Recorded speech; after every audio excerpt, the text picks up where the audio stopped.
बिस्मिल्लाहिर्रहमानिर्रहीम। Class 9 physics national book foundation chapter number 4 हमने start किया हुआ है और आज के लेक्चर में हम सेंट्रीपिटल फोर्स को डिस्कस करेंगे।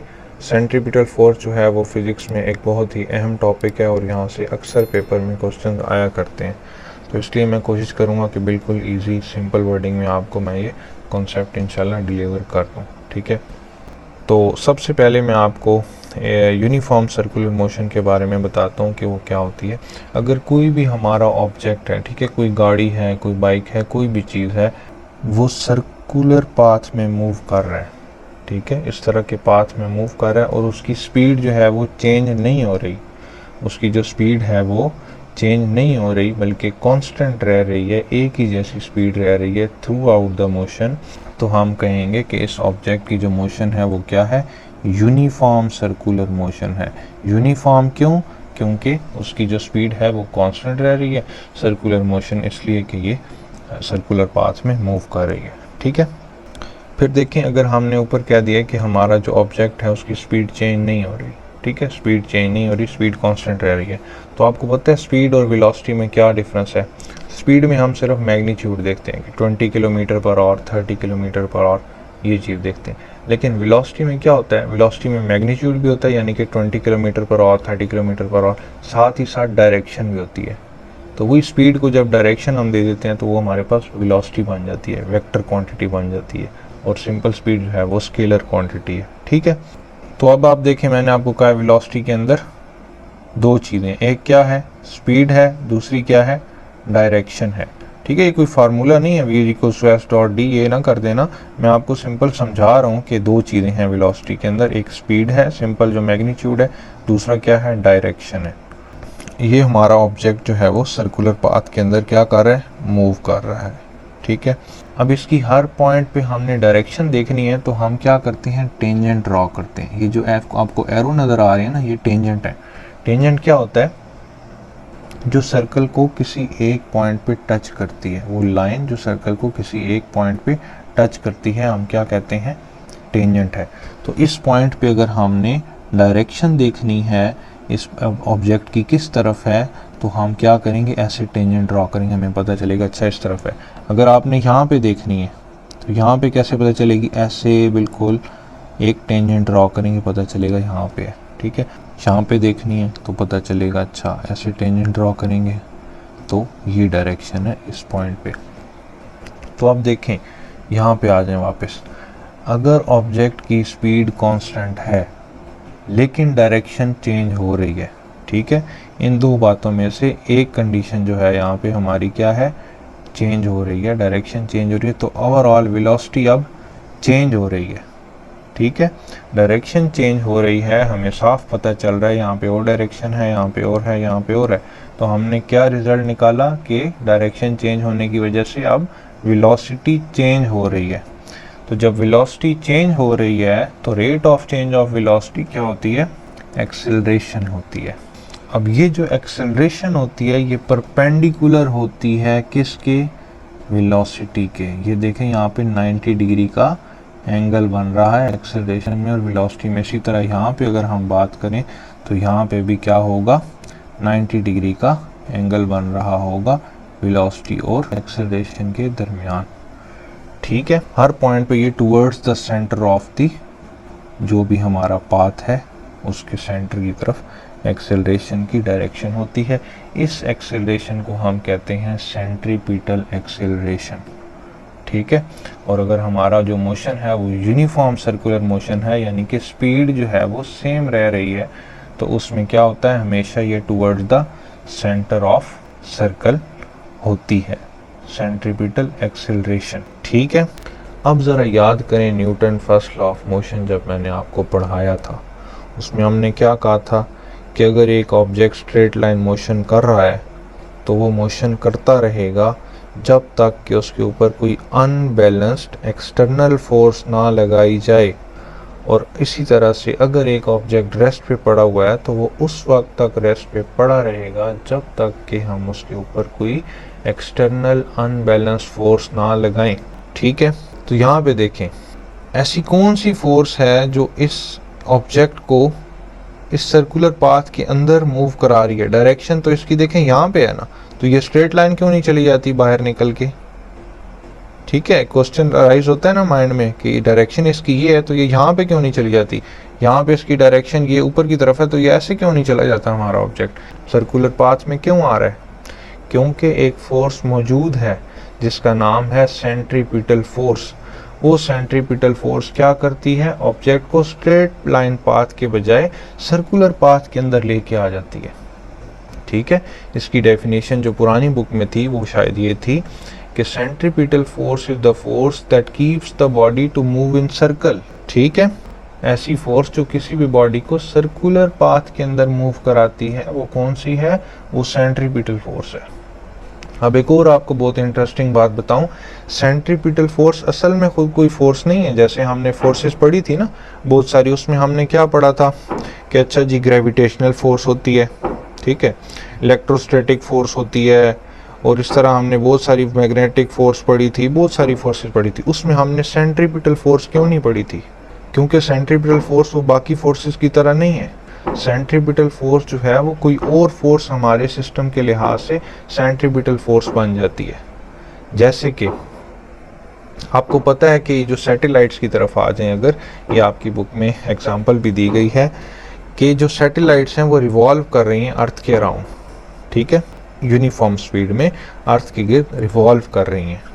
तो यहाँ पे फिगर 4.23 में सैटेलाइट दिखाई गई है कि ये अर्थ के गिर्द रिवॉल्व कर रही है।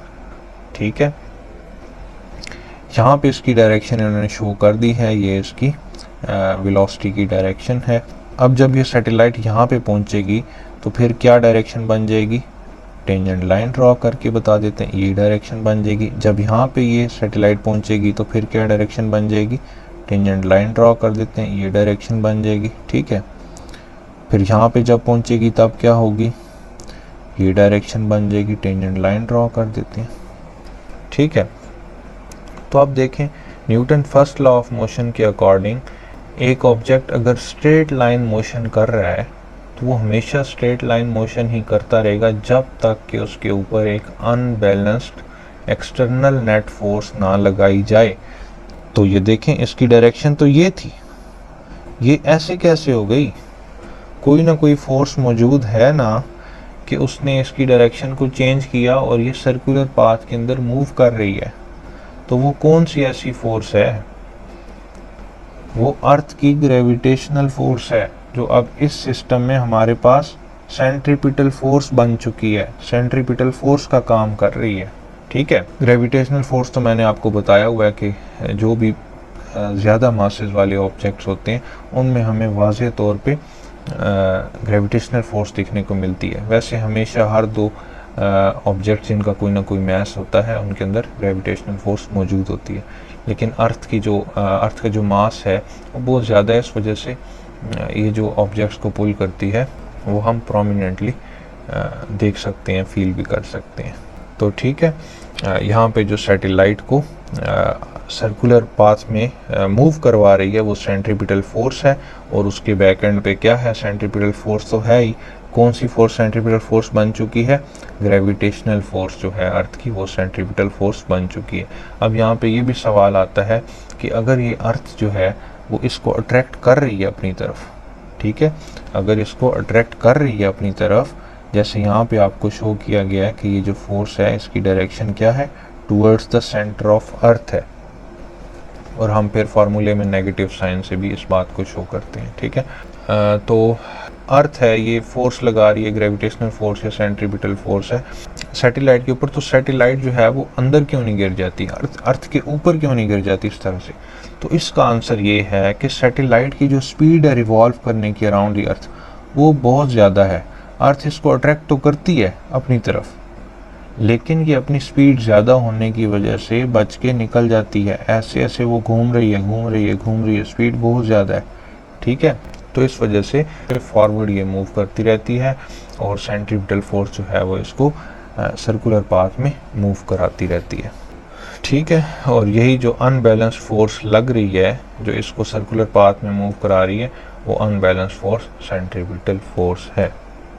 ये सारी बातें जो है जब आप ये पैराग्राफ्स को रीड करोगे तो इंशाल्लाह आपके माइंड में आती रहेगी, मेरे अल्फाज आते रहेंगे। अगर नहीं आएंगे तो मेरे से आप पूछ लें, मैं दोबारा आपको एक्सप्लेन कर दूँगा। ठीक है, मैं कोशिश कर रहा हूँ कि अकॉर्डिंग टू द बुक जो आपकी है उसके मुताबिक ही आपको एक्सप्लेन करूँ। फिर उसके बाद आपको बताया गया है कि जो सेंट्रीपिटल फोर्स है इसका जो मैग्नीट्यूड है कि ये कितनी होगी, ये किस किस चीज़ पे डिपेंड करता है। एक तो ऑब्जेक्ट के मास पे डिपेंड करता है, ठीक है, जो सैटेलाइट मूव कर रही है उसका मास क्या है, एक तो ये इस चीज़ पे डिपेंड करती है सेंट्रीपिटल फोर्स। दूसरा वो किस वेलोसिटी के साथ मूव कर रही है इस बात पे भी डिपेंड करता है। किसकी वेलोसिटी? ऑब्जेक्ट की वेलोसिटी, जो इस केस में क्या है, सैटेलाइट है। ठीक है, इसके बाद जो थर्ड फैक्टर है जिस पे ये डिपेंड करती है वो है रेडियस, कि इस सर्कुलर ऑर्बिट का रेडियस क्या है। ठीक है, रेडियस आपको पता है सेंटर से लेके, जैसे ये यहाँ पे अर्थ के सेंटर से लेके क्या होगा, ये जो सैटेलाइट है यहाँ तक इसका क्या है, रेडियस है। तो इस रेडियस पे डिपेंड करती है सेंट्रीपिटल फोर्स, और सैटेलाइट के मास पे डिपेंड करती है, और सैटेलाइट की वेलोसिटी पे डिपेंड करती है। और ये जो माइनस साइन है, जो नेगेटिव साइन है यहाँ पे, ये क्या इंडिकेट करता है कि जो सेंट्रीपिटल फोर्स है वो towards the centre of circular path है। यहाँ पे ये शो भी किया गया एरो के साथ कि सेंट्रीपिटल फोर्स जो है वो towards the centre of this circular path है। ठीक है, ये भी पूछा जा सकता है कि सेंट्रीपिटल फोर्स का फार्मूला लिखें और फिर ये भी बताएं कि उसके अंदर नेगेटिव साइन क्या इंडिकेट कर रहा है। ठीक है, ये अगर नहीं भी पूछा जाता, आपको जनरल एक्सप्लेन करने का कहा जा रहा है, तो उसमें आप ये जो मैंने आपको बातें बताई हैं ये आप एक्सप्लेन करके फिर अच्छा सा सेंट्रीपिटल फोर्स का फार्मूला लिख के उसमें फिर ये भी बताओ कि नेगेटिव साइन जो है वो क्या इंडिकेट कर रहा है। ठीक है, यहाँ पे लिखा हुआ भी है कि नेगेटिव साइन जो है वो क्या इंडिकेट कर रहा है, और मैंने आपको बता भी दिया। ठीक है, ये फार्मूला भी अच्छे से याद कर लें, न्यूमेरिकल्स वगैरह में ये यूज़ होता है। F C is equals to minus M V square by R. F C यानी कि सेंट्रीपिटल फोर्स, ये नीचे छोटा सा जो सी लिखा हुआ है ना, इसका क्या मतलब है, सेंट्रीपिटल, और ये एफ का मतलब है फोर्स यानी कि सेंट्रीपिटल फोर्स। एम क्या है, मैस है। मैस किसका, इस सैटेलाइट का, ये ऑब्जेक्ट का जिसको हम स्टडी कर रहे हैं। फिर वी क्या है, वेलोसिटी है उस ऑब्जेक्ट की जिसको हम स्टडी करें, इस केस में सैटेलाइट की वेलोसिटी है। आर क्या है, रेडियस है हमारे सर्कुलर पाथ का। जाहिर सी बात है सेंट्रीपिटल फोर्स इन्वॉल्व हो रही है तो सर्कुलर पाथ तो कोई ना कोई होगा, सैटेलाइट नहीं होगी तो हो सकता है मून अर्थ के गिर्द रिवॉल्व कर रहा है, मून दे दिया जाए, ये मून है। ठीक है, नहीं थोड़ा सा बड़ा बन गया मून, अर्थ से थोड़ा सा छोटा कर लेते हैं, ये मून है। ठीक है, तो मून के साथ भी सेम केस है, जो सेंट्रीपिटल फोर्स प्रोवाइड हो रही है वो कहाँ से हो रही है, वो अर्थ की जो ग्रेविटेशनल फोर्स है वो कन्वर्ट हो रही है सेंट्रीपिटल फोर्स में, वो एज अ सेंट्रीपिटल फोर्स जो है काम कर रही है मून और अर्थ के केस में। बाकी सारी चीज़ें सेम होंगी। ठीक है, इसके बाद और भी इंटरेस्टिंग एग्जांपल है वो भी मैं आपको देता हूँ। आपने देखा होगा छोटे बच्चे जो हैं अक्सर कोई ना कोई बॉल बांध के रस्सी के साथ, किसी स्ट्रिंग के साथ, धागे के साथ इस तरह से वो घुमा रहे होते हैं अपने हाथ के ऊपर। अब मेरी डायग्राम तो ऐसे ही आपको गुजारा करना पड़ेगा। ठीक है, ये मैंने हाथ बनाया बाय द वे। अच्छा, तो हाथ में जो है वो स्ट्रिंग घुमा रहे हैं, ये यहाँ पे बनी हुई भी है, ये अच्छी है। तो हाथ में जो है वो बॉल घुमा रहे हैं रस्सी के साथ बांध के। ठीक है, अब वो जो बॉल घूम रही है इसकी अब यहाँ पे डायरेक्शन अगर हम शो करें तो क्या होगी, ये होगी। ठीक है, अगर वो इस डायरेक्शन में घुमा रहे हैं, दूसरी डायरेक्शन में घुमा रहे हैं तो फिर हम कहेंगे कि वो डायरेक्शन होगी। ठीक है, तो अभी हम दूसरी वाली कंसीडर करते हैं कि ये डायरेक्शन है। फिर यहाँ पे जब ये बॉल पहुँचेगी यहाँ पे क्या इसकी डायरेक्शन होगी, टेंजेंट ड्रॉ करके बताएंगे, ये होगी। यहाँ पे पहुँचेगी तो क्या होगी, टेंजेंट ड्रॉ करेंगे, ये होगी। ठीक है, तो अब देखें फिर Newton first law of motion कि एक बॉडी जब इस डायरेक्शन में मूव कर रही है, स्ट्रेट लाइन मोशन कर रही है, तो फिर वो स्ट्रेट लाइन मोशन करती रहेगी जब तक कि उसके ऊपर कोई अनबैलेंस्ड एक्सटर्नल नेट फोर्स ना लगाई जाए। तो ये डायरेक्शन यहाँ थी, ये ऐसे कैसे हो गई, इस डायरेक्शन में कैसे आ गई, क्योंकि कोई ना कोई फोर्स मौजूद है, अनबैलेंस्ड एक्सटर्नल फोर्स मौजूद है जो कि इसकी डायरेक्शन को मूव कर रही है, इसको सर्कुलर पाथ के अंदर लेके आ रही है। तो इस केस में तो कोई अर्थ नहीं है, कोई बड़े बड़े मैसेज भी नहीं है। यहाँ पे कौन सी फोर्स है, यहाँ पे टेंशन है। टेंशन आपको पता है, जब भी आप किसी मैस को, फॉर एग्जांपल ये बड़ा सा कोई मैस है, हमने इसको रस्सी के साथ बांधा हुआ है, तो अब इसमें टेंशन प्रोड्यूस हो रही है। यहाँ पे क्या है, W is equals to mg, weight है, ठीक है, उस मैस का, ऑब्जेक्ट का, और स्ट्रिंग के अंदर टेंशन प्रोड्यूस होती है अपवर्ड डायरेक्शन में। अब ये जो स्ट्रिंग है, इसमें जो टेंशन है वो, उसका जो मैग्नीट्यूड है वो सेम वही है जो कि W is equals to mg का है। तो इसने इनको बैलेंस किया हुआ है, इन दोनों फोर्सेस ने इसको बैलेंस किया हुआ है, ये बैलेंस्ड फोर्सेस है, ठीक है। ये ऑब्जेक्ट मूव नहीं कर रहा अभी, लेकिन यही वाला कॉन्सेप्ट आप यहाँ पे ले, रस्सी बांधी हुई है, घुमा रहे हैं, ठीक है, तो जो इसका mg जा रहा है वो एक्सटर्नल साइड पे जा रहा है ना, बाहर की तरफ जा रहा है, तो टेंशन जो है वो अंदर प्रोड्यूस हो रही है ऑपोजिट डायरेक्शन में, वेट के ऑपोजिट डायरेक्शन में टेंशन होती है। इसमें देख लें, ये नीचे की तरफ है तो टेंशन ऊपर की तरफ है, ठीक है। ये जो खिंचाव होता है, स्ट्रेस होता है एक रस्सी के अंदर, आपने देखा होगा, कोई भी वेट उसके साथ लगाए, वो जो है वो टेंशन है। टेंशन भी एक फोर्स है, ठीक है। तो यहाँ पे जो सेंट्रीपिटल फोर्स का काम कर रही है वो कौन सी फोर्स है, वो टेंशन है। टेंशन जो है सेंट्रीपिटल फोर्स का काम कर रही है, वो जो हमारा ऑब्जेक्ट है उसको सर्कल के अंदर मूव करा रही है, ठीक है। उसकी भी जो डायरेक्शन है वो toward the centre of this circular path है, यानी कि हमारा हैंड से लेके जो बॉल तक का डिस्टेंस है वो अब रेडियस है। अगर आपने इसकी सेंट्रीपिटल फोर्स कैलकुलेट करनी है तो आप वैसे ही करोगे, Fc is equals to minus mv²/r। m क्या होगा, ये मैस होगा इस बॉल का, ठीक है। r क्या होगा, यहाँ से यहाँ तक का डिस्टेंस होगा, रेडियस होगा, ठीक है। और v क्या होगी, वो इस बॉल की वेलोसिटी होगी जो यहाँ पे मूव कर रही है, ठीक है। इसी तरह से अगर आप अपने सोलर सिस्टम में चले जाओ, ठीक है, तो सारे प्लैनेट्स जो हैं वो सन के गिर्द रिवॉल्व कर रहे हैं, ठीक है। तो उस केस में भी बिल्कुल ऐसा ही होता है, जो सन है वो बिल्कुल centre of this circular path है, और बिल्कुल वही ग्रेविटेशनल फोर्स वाला कॉन्सेप्ट जो पहले लगता आ रहा है वही लगेगा कि सन भी एक बड़ा मैस है और जो बाकी प्लैनेट्स हैं वो भी बड़े बड़े मैसेज हैं, ठीक है। तो सेंट्रीपिटल फोर्स जो है वो उसमें भी एक्ट हो रही है, और वो सेंट्रीपिटल फोर्स जो है वो क्या है असल में, ठीक है, ग्रेविटेशनल फोर्स है।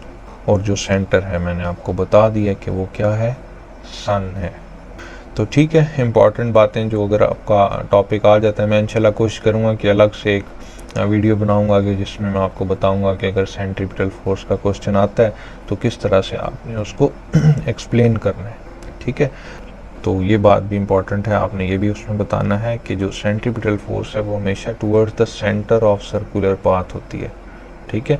अगर कोई ऐसी एग्जांपल आप दे रहे हैं जैसे मून अर्थ वाली है, तो उसके अंदर क्या होता है कि सेंट्रीपिटल फोर्स जो है वो towards the centre of earth लग रही होती है, और रेडियस उसमें ये अर्थ के सेंटर से लेके मून तक का जो डिस्टेंस है वो r है, m जो है वो मैस ऑफ मून होगा, r जो है वो रेडियस होगा, और v जो है वो वेलोसिटी होगी मून की, ठीक है। तो मुझे लगता है कि यहाँ पे हमारा टॉपिक कंप्लीट हो चुका है अब। तो मैंने कोशिश की है कि आपको सारे का सारा जितना आपको डेटा दिया गया है पैराग्राफ्स में वो अच्छी तरह से एक्सप्लेन कर दूं। फिर भी अगर कोई बात रह गई हो, कुछ समझ ना आया हो, तो आप पूछ सकते हैं, कमेंट कर लें या व्हाट्सएप पे पूछ लें। मैं कोशिश करूँगा कि जल्द से जल्द आपको रिप्लाई कर दूँ, ठीक है। इसके अलावा मैंने एक व्हाट्सएप ग्रुप बनाया है, गर्ल्स के लिए अलग है, बॉयज़ के लिए अलग है। तो अगर आप में से कोई उसमें ऐड होना चाहता है तो अपना नेम, स्कूल नेम और सिटी मुझे बता दें, मैं इंशाल्लाह उसको उस ग्रुप में ऐड कर दूंगा। उस ग्रुप में डिफरेंट स्टूडेंट्स जो हैं वो ऐड हैं, तो वो डिफरेंट किस्म के टॉपिक्स जो हैं इंशाल्लाह डिस्कस करते रहेंगे। किसी का कोई क्वेश्चन होगा और आपको सीखने को भी बहुत कुछ मिलेगा। मैं भी उसके अंदर इंशाल्लाह अपडेट्स वगैरह जो हैं वो देता रहूँगा। एक बात ये, और दूसरी बात ये कि मैं PDF बना रहा हूँ, पार्ट 1 जो है वो अपलोड हो चुका है इम्पॉर्टेंट क्वेश्चंस का। तो अगर आपने कुछ क्वेश्चन एक्सपीरियंस किए हैं, आपके स्कूल में जो असेसमेंट्स होती हैं, मंथली असेसमेंट्स या वैसे टेस्ट होते हैं, अगर आपके टीचर ने कोई क्वेश्चन ऐसे दिए हैं कॉन्सेप्चुअल जो आपको लगता है कि इम्पॉर्टेंट हैं, फाइनल पेपर में भी आ सकते हैं, या फिर कोई वैसे क्वेश्चन आपको समझ नहीं आया या पढ़ते हुए माइंड में आ रहा है कि ऐसा हो तो क्या होगा, तो मुझे आप वो व्हाट्सएप पे बताएं। मैं इंशाल्लाह उनको PDF में भी ऐड कर दूंगा, और फिर जब मैं वीडियो रिकॉर्ड करूंगा तो उन क्वेश्चन का सोल्यूशन जो है वो मैं आपको एक्सप्लेन भी कर दूंगा। ठीक है, तो चैनल को सब्सक्राइब कर लें।